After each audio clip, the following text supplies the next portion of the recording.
intensity, Ukraine resisting, high-intensity, offensive in Soledar. Ukraine said Friday it was resisting a high-intensity Russian offensive in Soledar, a nearly completely destroyed town in the eastern Donetsk region that is now the epicenter of the war. That assessment came hours ahead of a United Nations Security Council meeting to discuss the situation in Ukraine. It was hot overnight in Soledar.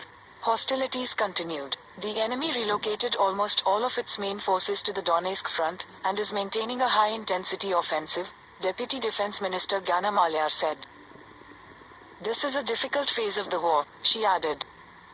The Kremlin has made capturing industrial Donetsk region its primary objective after nearly 1 year of fighting that has seen it abandon more ambitious goals like seizing the capital Kyiv and ousting Ukraine's government. The Russian mercenary group Wagner claims to have spearheaded the offensive for Soledar and already announced earlier this week that its forces were controlling it. But both the Kremlin and the Russian Defense Ministry have urged caution and said fighting in Soledar was still ongoing. President Volodymyr Zelensky vowed Thursday that Ukrainian forces defending Soledar and neighboring Bakhmut would be armed with everything they need in some of the bloodiest battles of the war. Observers are divided over the strategic significance of Soledar, a salt mining town with a pre-war population of around 10,000 people. It could act as a bridgehead for Russia to develop its offensive for Bakhmut, a larger town nearby that Russian forces have been attacking for months. But analysts have also said that Moscow is desperate to sell any victory after several months of battlefield setbacks. Both sides have conceded heavy losses in the fight.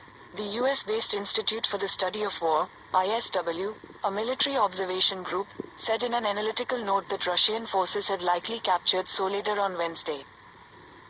But this small-scale victory is unlikely to presage an imminent encirclement of Bakhmut, it cautioned. ISW said its assessment of Russia's likely control over Soledar was based on geolocated footage earlier this week, adding that Moscow's troops likely pushed Ukrainian forces out of the western outskirts of the settlement. The battle for Soledar comes after a major military reshuffle in Moscow, with Chief of the General Staff Valery Gerasimov now in charge of its operations in Ukraine. A Moscow-based defense analyst, who spoke on condition of anonymity, described the move to AFP as unprecedented, and said it indicated very serious problems on the battlefield.